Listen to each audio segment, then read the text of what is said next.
शिक्षा की आपकी बात है, सबके पढ़ने का जो सपना है वो खत्म हो जाए। देखिए मैं। रुक जाओ भीमराव वहीं।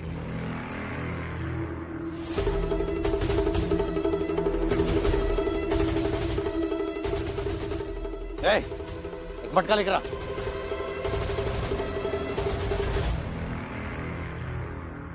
रख वहां पर।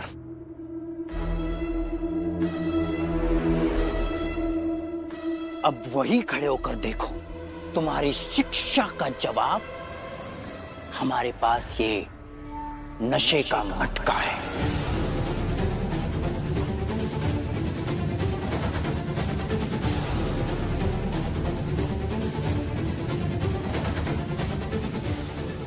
तो भीमराव, ये अच्छा मुकाबला होगा कि तुम्हारी शिक्षा जीतती है या ये शराब।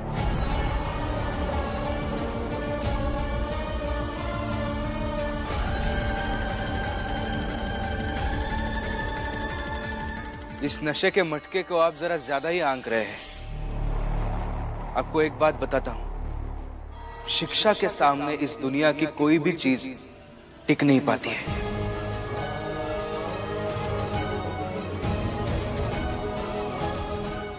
लेकिन हाँ, आपकी ये कोशिश बहुत अच्छी लगी मुझे। हमारे चाल के बाहर ये दारू की दुकान खोलकर आप शिक्षा और प्रगति के रास्ते में जो बाधा डालने की कोशिश कर रहे हैं ना, अच्छी लगी मुझे। कोशिश नहीं, कामयाबी है ये। और यहाँ उद्घाटन आज रात में ही होगा। तुम भी आ जाना शाम को, दे देंगे तुमको भी एक मटका। सुना है बचपन से बस लड़ते आए हो, थक गए होगे, थोड़ी सी पी लोगे तो नींद अच्छी आएगी। ऐसे इसे भी लेकर जा सकते हो। उद्घाटन से पहले एक शराब का मटका हम भीमराव को उपहार में देंगे।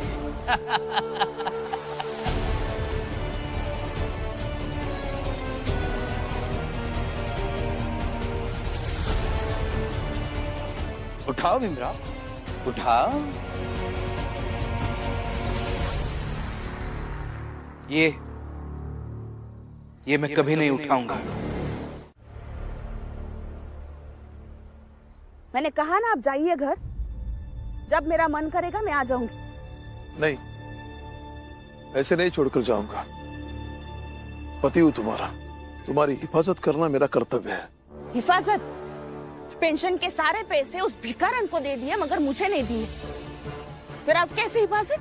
वो इसलिए दिए ताकि मैं तुम्हें बता सकूं, अगर पैसों की कभी मेरे बेटे झेलेंगे तो तुम भी झेलोगी।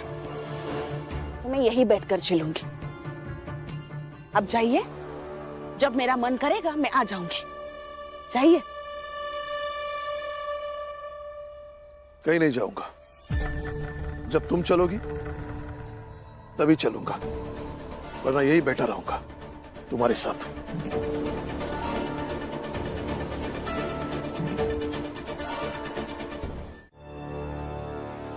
ये भीमराव फिर समझाएगा सबको, मना करेगा, रोकेगा कि शराब के लिए मत जाओ, शराब बुरी चीज है। मगर लोग दफ्ते भागते आएंगे। ये शराब चीज ही ऐसी है, गजब का आकर्षण होता है इसमें, लोगों को खींच लेती है अपनी ओर। और मुफ्त की शराब आज शिशुपाल भाऊ बांट रहे हैं तो सब आएंगे। भीमराव रोकेगा तब भी आएंगे। भीमराव, मैं तो जाऊंगा दारू लाने, मुफ्त की दारू मिलेगी, ऊपर से अगर नहीं गया तो दुश्मनी हो जाएगी और हमें लड़ना नहीं है। हितेश काका,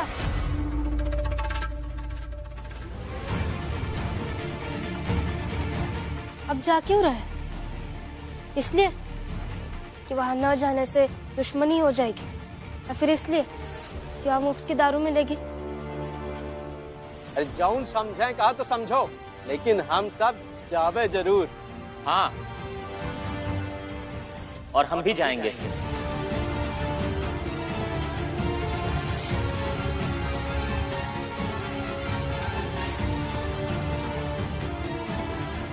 क्या अंजाम होगा रमा? बुरा ही अंजाम होगा।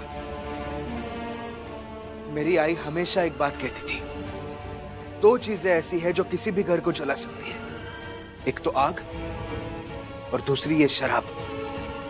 ये लोग अगर इस शराब के चक्कर में बह गए ना रमा, तो इनके घर जल जाएंगे। फिर ना तो तुम उन्हें बचा पाओगे और ना ही मैं। मुझे अभी रोकना होगा उन सबको। नहीं नहीं, अभी मत जाइए। लेकिन अभी वो आपकी बात नहीं सुनेंगे। बैठिए बैठिए बैठिए। और वो समय भी आएगा जब उन लोगों को आपके सहयोग की जरूरत पड़ेगी।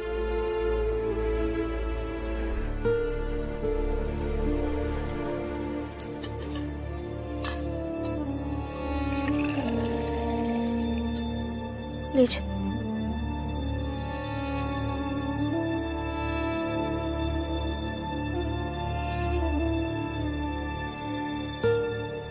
वैसे सच कहूं तो उन लोगों की भी क्या गलती है? जब मैं आपकी पत्नी होकर आपको कई बार समझ नहीं पाती हूँ, तो अगर वो लोग आपको नहीं समझ पाते हैं तो इसमें उनका कितना कसूर है? हाँ, लेकिन एक बात है जो मैं समझ गई, जीवन को अगर बेहतर करना है तो आपकी बात सबको माननी ही पड़ेगी। चाहे वो आज माने, कल माने, या 100 साल बाद माने। अगर नहीं मानेंगे ना, जैसी ये स्थिति आज है, 100 साल बाद भी ऐसी ही रहेगी, कुछ नहीं बदलेगा। फिर हम सब रात को दारू की दुकान के उद्घाटन में जाएंगे, तो अपने साथ कुछ उपहार लेके नहीं जाएंगे? बात तो सही कह रहे हो हितेश भाऊ, लेकिन कहाँ लेके जाएंगे? एक काम करते हैं, नंदू की दुकान से फूलों का गुलदस्ता बनाकर लेकर चलते हैं, है ना? हाँ, ये ठीक रहेगा। ए नंदू, बढ़िया फूलन से एक मस्त गुलदस्ता बनाओ तो। फुलिया, रोक जोकू को दारू पीने से। एक बार पीना शुरू कर देगा ना तो बहुत दिक्कत हो जाएगी। हाँ, और एक बार दारू पीने के चक्कर में जोकू बाबू बीमार हो चुके हैं। लेकिन कैसे रोके जोकू को? हमारी सुनत कहाँ है? देखो फुलिया ताई, इस चाल में हम कम औरतें ही हैं जिनके पति उनके साथ में हैं। इसलिए संभालिए जोकू भाव को और रोकिए दारू पीने से। जरा जोर से बोल तो सुनाई देगा उसे। बोल। हाँ।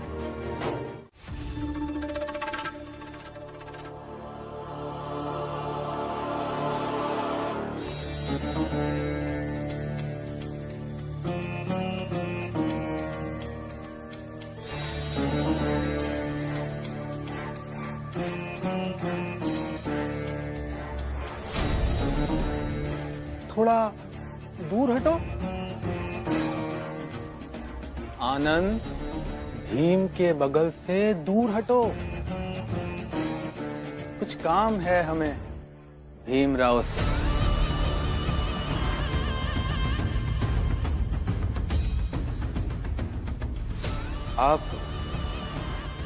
आप महिपाल जी हो ना?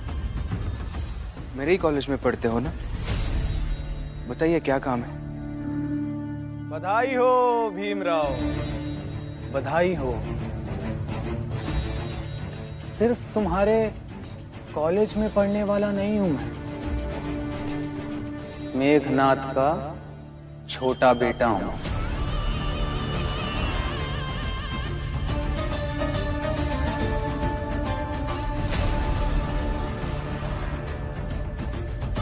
तुम सबके जिंदा रहने का भी नहीं, मगर हो और पूरी नौटंकी के साथ हो। ईश्वर और ग्रह चाहे तो अपने काल चक्र में तुम सबको एक क्षण में पीस कर रखते हैं, मगर बावजूद इसके निरर्थक तुम सबको जिंदा रखा हुआ है बिना किसी फायदे के। तो वही समझ लो कि बिना किसी फायदे के हम पढ़ रहे हैं। जैसे तुम्हारा ये पति देव पढ़ रहा है। नहीं, शिक्षा कभी निरर्थक नहीं हो सकती, कभी नहीं हो सकती। तो फिर बनाते रहो सार्थक।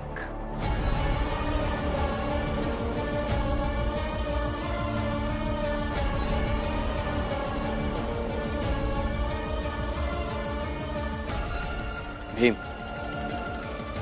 घर के अंदर चलो। बाबा,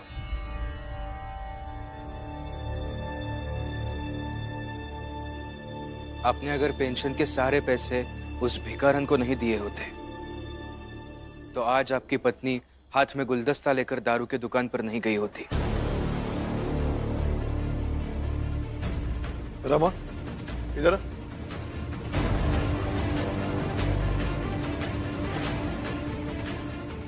भीम को समझाओ कि वो मुझसे बात नहीं कर रहा है, तो मेरे सामने खड़े होकर मुझे समझाने की कोई जरूरत नहीं है।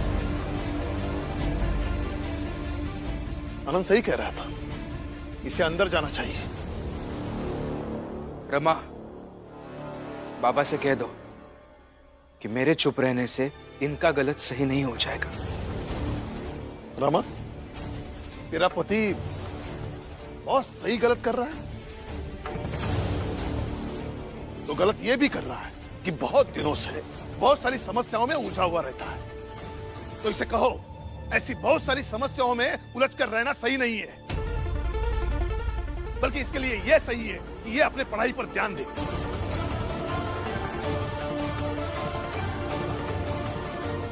सही गलत मुझे समझा रहा है। मालिक, हो गया शुद्धिकरण। मालिक, रात का समय है, सुनसान जगह है, काट डाले से।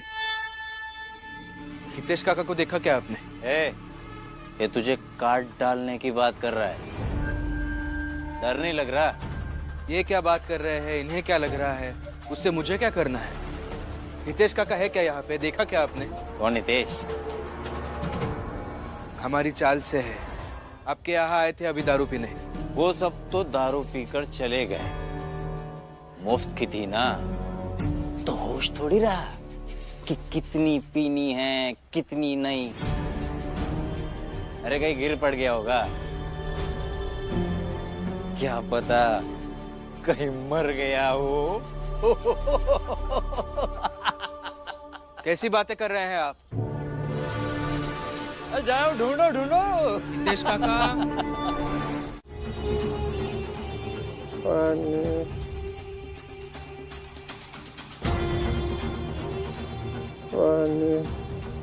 हितेश काका, इधर भीमराव, इधर।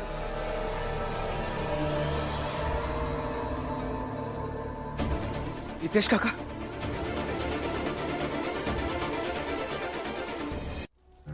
हितेश काका।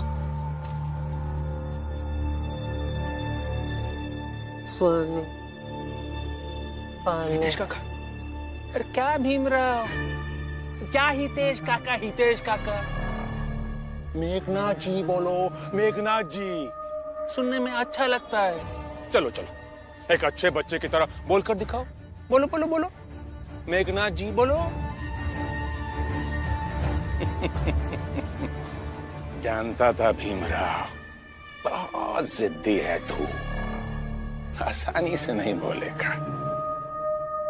और देखो हम तुम्हारा कितना ध्यान रखते हैं, कितना ठंड है ना आज मौसम में, इसीलिए तुम्हारे लिए ये अलाव जलाकर बैठे हैं यहाँ पर। आओ आओ, साथ में तापते।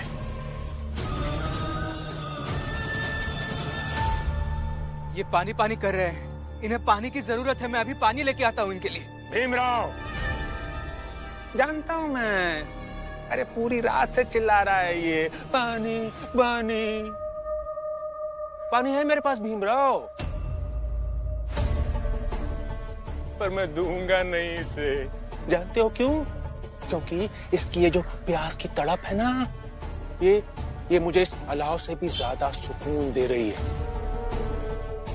अच्छा लग रहा है। सुनो सुनो, हाँ? बोल। पानी। अच्छा अच्छा, और रुक जाओ भीम, तकलीफ हो रही है खड़े होने में। भीम, जब मैं अपनी बात बोल रहा होता हूं ना, तो चुपचाप खड़े होकर मेरी पूरी बात सुना कर। नहीं तो बिना मतलब लाठी वाठी चल जाएगी, हाथ पैर टूट जाएंगे। अच्छा लगता है क्या? हाँ? क्या फायदा? अब देख, क्या से तड़पते तेरे ये हितेश काका को ध्यान से देख। पानी। 200 साल के बाद भी तुम्हारी जात का यही भविष्य है, समझो इसे। 200 साल के बाद भी तुम लोग ऐसे ही जमीन पर पड़ी धूल में लिपटी। ध्यान रखना इसका, अपनी चाल में ले जाओ। अच्छे से तुम भी चाय वाय पियो, इसे भी पिलाओ, क्योंकि एक बहुत बड़ा तूफान आने वाला है तुम पर और तुम्हारी चाल के लोगों पर। तैयार रहना भीमराव।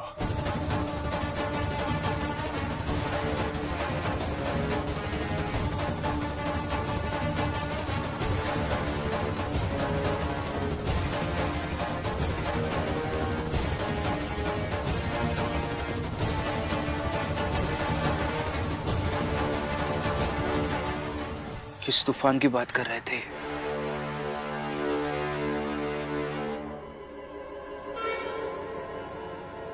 बाबा, वाह।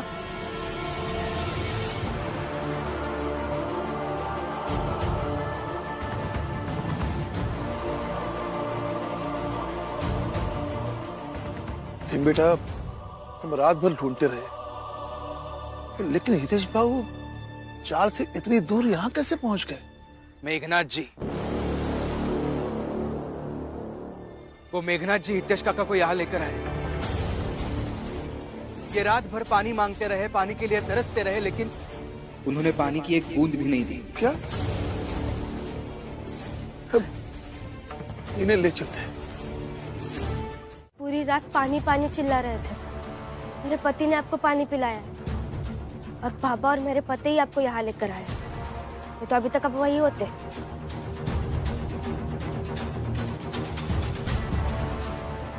और आतिश बाबू, शायद आपको पता भी नहीं होगा कि आप रात भर पानी पानी करके गिड़गिड़ाते रहे, लेकिन मेघनाथ ने आपको पानी नहीं दिया। और हम यहाँ ले आए तो भीम डॉक्टर को बुलाने की बात कर रहा था, वो भी आपके लिए। और आप?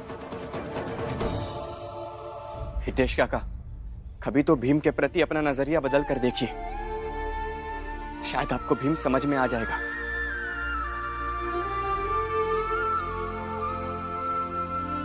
मैं आज कुछ कहना चाहता हूं। आज तक मैंने भीम के बारे में कुछ नहीं कहा, लेकिन आज मैं कहूंगा।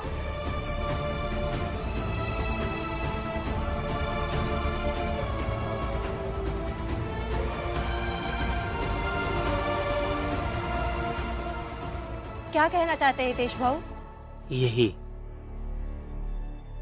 कि चाहे भले ही मेघनाथ ने रात भर मुझे पानी नहीं पिलाया, लेकिन दारू बहुत अच्छी पिलाई।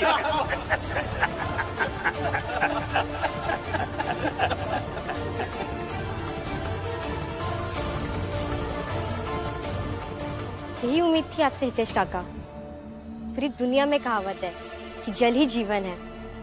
अगर जब विरोध भीम भाव का करना हो तो दारू पानी पर भारी पड़ गया। मेरा कहने से आप सबके बारे में सोचना तो बंद नहीं करेंगे, इसलिए आप सबको जो करना है कीजिए, हमें जो करना है वो हम करेंगे।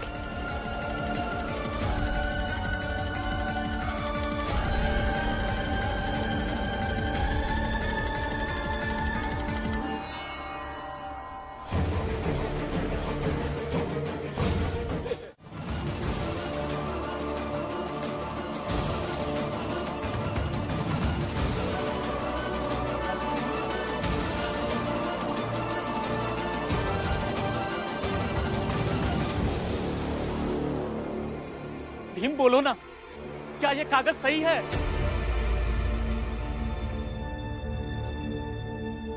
भीम, भीम कुछ तो बोलो, क्या ये लोग जो कह रहे हैं वो सही है क्या? हाँ काका, ये सही है।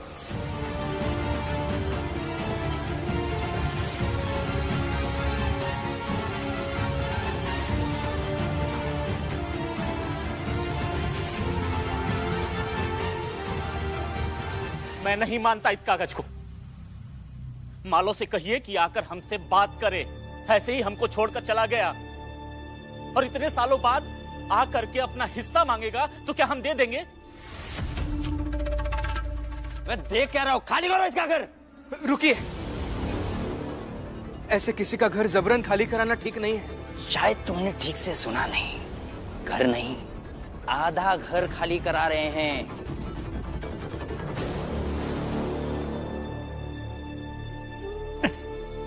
ऐसा मत करिए मालिक, आपके कहने पे आप क्या फूल बेचने भी आए, आप ही के कहने पे आपके यहाँ उद्घाटन में भी हम आए। आपसे हमारी क्या दुश्मनी है? अरे नहीं नहीं नहीं, कोई दुश्मनी नहीं है, लेकिन ये करना जरूरी है। अरे पूरी दुनिया में आपको शराब रखने की दूसरी जगह नहीं मिली क्या, जो आप लोग हमारे चौल में आ गए? यही तो ग्रहों का खेल है। आप चौल वालों को पूरी दुनिया में कहीं रहने की जगह नहीं मिली तो भीमराव के साथ यहाँ आ गए। अब अगर भीमराव इस चौल में है तो शराब भी रहेगी। तभी तो जो शर्त लगी थी शिक्षा और दारू के मटके में, उसका स्पष्ट परिणाम आ पाएगा। और भीमराव जब अपने लोगों के बीच अपनी ही शर्त हारेगा तो सबको याद रहेगा, इन लोगों को भी, हमें भी, भीमराव को भी और उसकी पत्नी रमा को भी।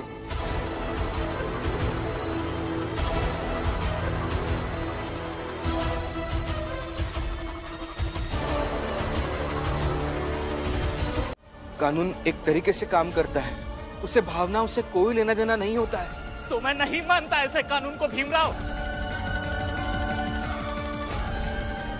सबसे अच्छा तो यही है कि मैं मेघनाथ जी के चरणों में जाकर के गिर जाऊं और उनसे अपना घर मांग लूं। नंदू काका, ये आप क्या बोल रहे हैं? मैं बिल्कुल सही कह रहा हूं। अब तो मैं उन्हीं के पास जाऊंगा और उनसे गिड़गिड़ा करके अपना घर मांग लूंगा। मैं जा रहा हूं, मैं जा रहा हूं, मैं जा रहा हूं। भीमराव, क्यों रोक रहे हो? उसकी बुद्धि बिल्कुल सही काम कर रही है। वो तुम्हारी तरह बेवकूफ नहीं है, इसीलिए वो सही जगह जा रहा है।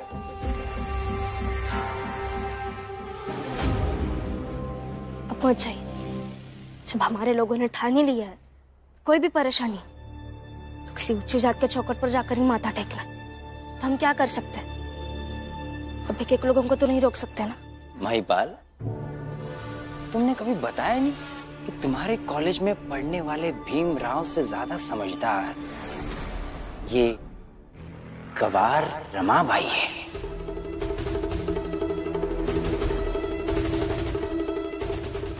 कितनी अच्छी बात कही है इसने।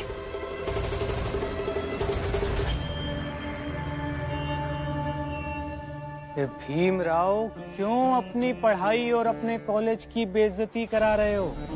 नंदू गया है अपने आप को निर्मित करने और तुम खड़े होकर देखते रहो विनाश।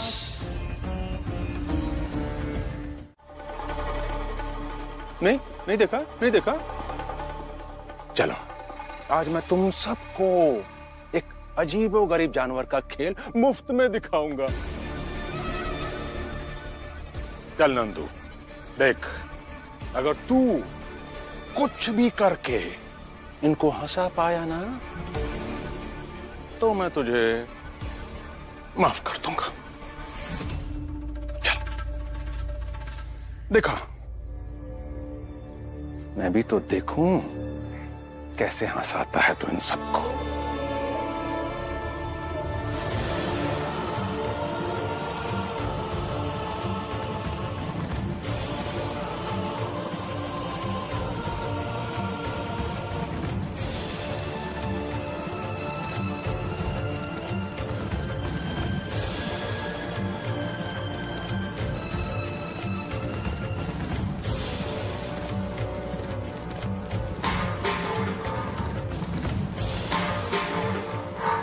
ये क्या कर रहे हैं? ये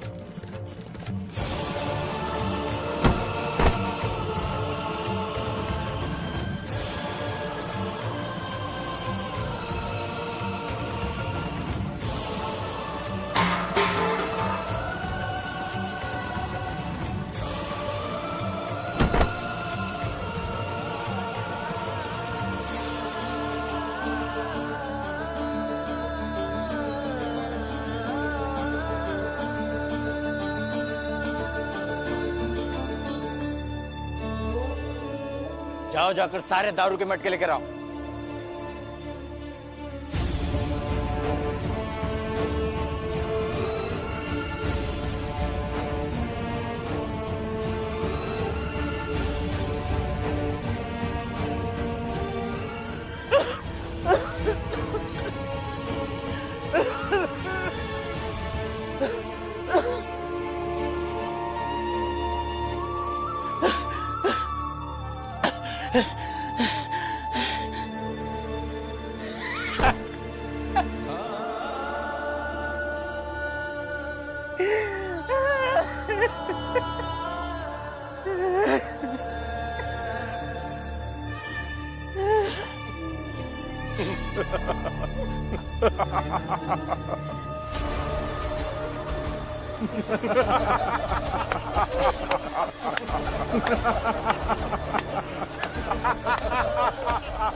जब उनका गुस्सा शांत हो जाएगा वो भी ठीक हो जाएंगे।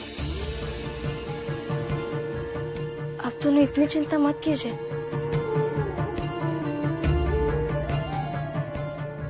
बाबा अब ठीक तो है ना? हाँ मैं ठीक हूं, मुझे ढाढ़स देने की कोई जरूरत नहीं। और अपने पति से कहो कि शराब वाली लड़ाई में अगर मेरी पत्नी सामने आई तो एक बार भी मत सोचना कि वो मेरी कौन लगती है और उसकी कौन लगती है। रमा बाबा से कह दो कि उनकी पत्नी स्वेच्छा से महिपाल जी और शिशुपाल जी के लिए काम नहीं कर रही है, बल्कि वो जो कुछ भी कर रही है वो गुस्से में, नाराजगी में और खीज में कर रही है। वाह, अगर वो गुस्से में और खीज में कुछ कर सकती है तो मैं भी कुछ भी कर सकती हूँ। बुआ क्या करने वाली है आप? क्या करने वाली हूँ? मैं उसका सामान उठाकर बाहर फेंक दूंगी और उसे भी इस चाल से बाहर निकाल दूंगी। बुआ ये सब नहीं! कोई नहीं रोकेगा मुझे, कोई नहीं रोकेगा। कसम है तुम सबको। अगर तुम सब मानते हो कि इस घर में मेरा भी हक है तो मुझे कोई नहीं रोकेगा। बुआ ये सब मत कीजिए।